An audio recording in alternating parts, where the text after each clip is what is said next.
ए परिंदे यू जमी पर बैठकर आसमान को क्या देखता है। ए परिंदे यू जमी पर बैठकर आसमान को क्या देखता है। अपने पंखों को खोल, जमाना सिर्फ उड़ान देखता है। आप क्या कर रहे हैं, कितनी मेहनत कर रहे हैं, कोई भी आपकी तरफ ध्यान नहीं देता है। जमाना केवल आपका परिणाम देखता है, चाहे वो अच्छा हो चाहे वो बुरा हो। वो कहते हैं ना कि पहले लोग आप पर ध्यान ही नहीं देते हैं, फिर लोग आप पर हंसेंगे, फिर आपसे लड़ेंगे और फिर आप देख जाएंगे। बेहतर से बेहतर की तलाश करो, मिल जाए नदी तो समंदर की तलाश करो। टूट जाता है शीशा पत्थर की चोट से, और टूट जाए पत्थर ऐसा शीशा तलाश करो। नमस्कार प्यारे बच्चों। देखो, छोटी सी अपडेट है एस्टेट एग्जाम को लेकर। लगातार आप देख रहे हैं कि एस्टेट का जो अभी हाल ही में आपका एग्जाम संपन्न हुआ है, तो उसमें कितना कंट्रोवर्सी है, कितना विरोधाभास है। पहले तो एग्जाम गलत, बहुत से क्वेश्चन गलत, फिर उसके बाद में आंसर की गलत, फिर रिवाइज आंसर की जारी हुई। तो जब क्वेश्चन ही गलत है तो आंसर तो सही कैसे होंगे। तो लगभग सभी बच्चों को पता है, किसी एग्जाम में किसी सब्जेक्ट में 25 क्वेश्चन गलत हैं, किसी में 30, किसी में 17, किसी में 15। एक तो फाइन आर्ट का ऐसा सब्जेक्ट है जिसमें पीजीटी के लगभग 33-35 क्वेश्चन 40 बताते हैं कि as it is TGT fine art में भी एज इट इज रिपीट हुए हैं। और कॉमर्स में मेरे ख्याल से 17 से 18 क्वेश्चन ऐसे हैं। कुछ एक ऐसे सब्जेक्ट के क्वेश्चन हैं जिनमें पैसेज दिए गए हैं, क्वेश्चन नहीं है कहीं तो एक बहुत बड़ी बड़ा जो शायद पहली बार हमने ऐसा एग्जाम देखा है स्टेट का कि इतनी इतनी त्रुटियां जिसको हम कभी सोच भी नहीं सकते। और जबकि ये 2025 का एग्जाम है, जो बहुत लंबा इंतजार करने के बाद में एग्जाम हुआ 4-5 जुलाई को। उसके बाद इतना कंट्रोवर्सी, इतनी विसंगतियां, इतनी त्रुटियां, क्या ही कहें इस बारे में। तो उसके बाद आंसर की जारी हुई, फिर रिवाइज आंसर की जारी हुई। ठीक है। तो अब जो आज की न्यूज है उसके अकॉर्डिंग देखो, उसमें एक नई चीज आई है जिसको देखकर बड़ा आश्चर्य होता है कि देखो क्या है कि एस्टेट जो प्रश्न पत्र है उसकी खामियों पर बोर्ड का मंथन, उनकी एक स्पेशल कमेटी बनाई गई। ठीक है। उस पर आपस में विचार विमर्श, मंथन हुए, मनन चिंतन। ठीक है। तो उसके बाद में क्या हुआ कि प्रभावित जो अभ्यर्थी है उनका हो सकता है री एग्जाम। अब सबसे पहले तो एक बड़ा आश्चर्य का विषय है कि जब हम बात करें कि भाई वे अभ्यर्थी कौन से हैं, वे कैंडिडेट कौन से हैं जो प्रभावित हैं। तो क्या पता कौन से प्रभावित हैं, क्योंकि जब मान लीजिए किसी की बहुत अच्छी तैयारी है, तो यदि क्वेश्चन गलत और आंसर गलत होने के बाद भी, क्योंकि कंडीशन तो 60% की हम जर्नल पे ही लेते हैं कि उसको तो 90 क्वेश्चन ठीक करने हैं। और यदि 15 से 20 क्वेश्चन ऐसे हैं जो प्रभावित होते हैं बच्चे, जिनसे चाहे वो बहुत अच्छी तैयारी वाला है, तो तब भी वो तो 90 नंबर लेने वाले तो 100 प्लस वाले भी होते हैं, 120, 115, 18 वाले भी होते हैं। तो अब सबसे पहले तो यही देखना है कि प्रभावित कैंडिडेट कौन से हैं। कि प्रभावित तो सारे आल आल ही हो गए, तो केवल प्रभावित कैंडिडेट का ही री एग्जाम।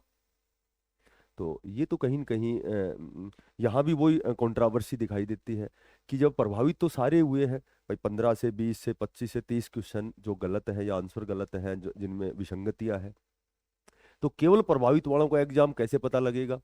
दूसरा, नहीं लगेगा दोबारा शुल्क। ठीक है। 17,500 से अधिक ने उत्तर कुंजी व प्रश्नों पर दर्ज कराई आपत्ति। अब 17,500 आपत्तियां दर्ज हुई हैं, तो आप समझ सकते हैं कि कितने क्वेश्चन वहां गलत हैं, या कितने आंसर गलत हैं, या कितनी विसंगतियां हैं। एक एक क्वेश्चन का ऑब्जेक्शन के 100 रुपए, तो 17,500, 1 लाख, 1,75,000 रुपए। ठीक है। उसके बाद में चलो ये तो दूसरी बातें हैं। ग्रेस मार्क्स भी अधिकतम मिलने की संभावना, यानी कि केवल 10 से 15 नंबर तक ही दिए जाएंगे, ऐसा बोर्ड का नियम है। जबकि एचपीएससी जो बोर्ड है वो संवैधानिक स्वायत्त शासी निकाय है, ऑटोनोमियस बॉडी है, तो वो तो अपने नियम भी बना सकती है। तो या तो इसमें दो बातें हैं, देखो इसमें दो बातें हैं। बेटा इस पे जाऊं, इसमें दो बातें हैं, इसमें दो बातें हैं। देखो, एक तो री एग्जाम की प्रक्रिया है। देखो, री एग्जाम की प्रक्रिया में कैंडिडेट को सबसे ज्यादा नुकसान है। सबसे ज्यादा क्या, पूरा कंप्लीट ही नुकसान है। अभी तो 2026 का बता रहे हैं, नवंबर दिसंबर में होगा। और यदि ये री एग्जाम होता है तो मान लो 2 3 4 महीने, हो सकता है 6 महीने, हो सकता है 1 साल। ठीक है। तो पता नहीं कितना समय लगे। तो री एग्जाम में तो नुकसान है।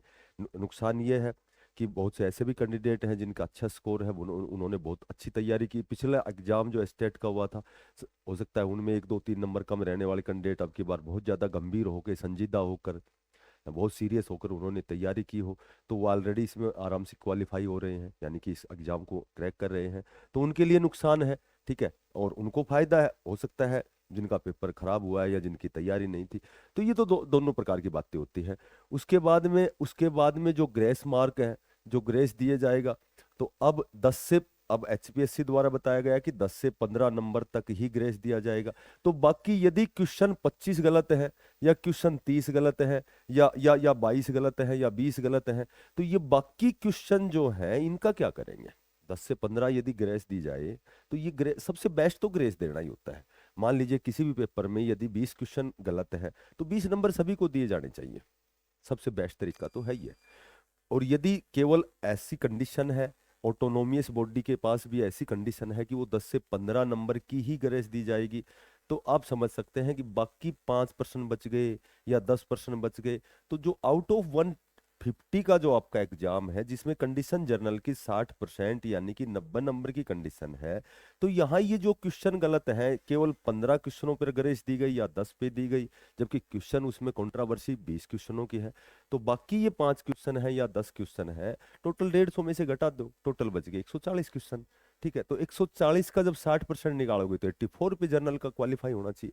तो ऐसी कंडीशन, ये ग्रेस वाली तो बेस्ट कंडीशन है। री एग्जाम की यदि बात करें तो ये यहाँ थोड़ा सा ये दिक्कत करेगी, और ये इसका खामियाजा बच्चे ही भुगतेंगे। क्योंकि जिस हिसाब से सुनने में आ रहा है कि टीजीटी पीजीटी जेवीटी की आपकी भर्ती आने वाली है, विशेषकर जो रेस्ट ऑफ हरियाणा की भर्ती, जो सुनने में आ रहा है कि बहुत जल्दी आने वाली है। तो 2012 के बाद में अब 2026 में 14 साल बाद यदि भर्ती आ रही है, तो वो बच्चे वंचित रह जाएंगे जो स्टेट पास नहीं है। तो या तो री एग्जाम की प्रक्रिया तो नहीं हो सकती, क्योंकि इसमें तो बहुत ज़्यादा खर्चा होना, बहुत ज़्यादा अभी समय लगना, बहुत ज़्यादा समय चाहिए इसके लिए तो।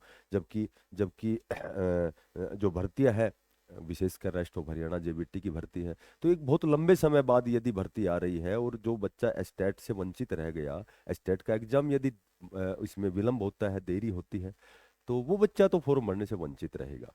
तो ये जो री एग्जाम की प्रक्रिया है, इसके चांस तो बहुत ना के बराबर लगते हैं मुझे तो। हालांकि हो सकता है कुछ भी होने को, तो हमारे प्रदेश में कुछ भी हो सकता है, लेकिन जहां तक कंडीशन दिखाई देती है कि आपको ग्रेस मार्क दिए जाएंगे। ठीक है। और वो भी जब बोर्ड के अनुसार तो 10 से 15 नंबर का ग्रेस दिया जाएगा।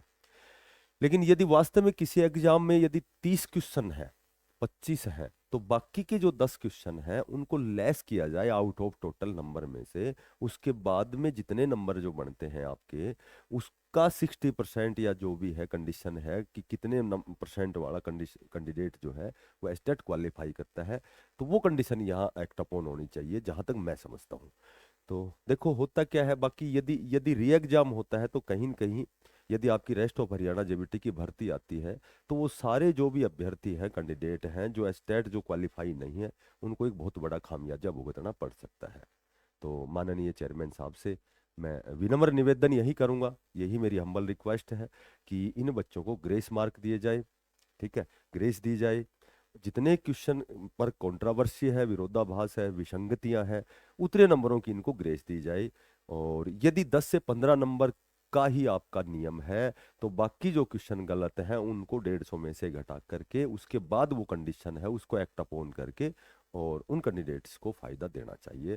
क्योंकि अब नई भर्तियां जो आने वाली हैं, जेबीटी की, टीजीटी पीजीटी की, संभवतः कभी भी आपका रेस्ट ऑफ हरियाणा जेबीटी का नोटिफिकेशन आने की बहुत ही ज्यादा, ये मुद्दा मैंने पहले भी बताया था, हाईलाइट में है। इस स्टेट के परिणाम के बाद आपकी भर्ती आएगी। और यदि री एग्जाम होता है, तो उसके बाद आप भली भांति जानते हैं, समझ सकते हैं। यदि आपको वीडियो अच्छी लगे तो कृपया करके इसको शेयर करें, सब्सक्राइब करें, और थोड़ा सा अप्रिशिएट करें। फिर मिलते हैं किसी नई अपडेट के साथ। तब तक के लिए सभी को बेस्ट ऑफ लक। धन्यवाद। सभी को राम राम।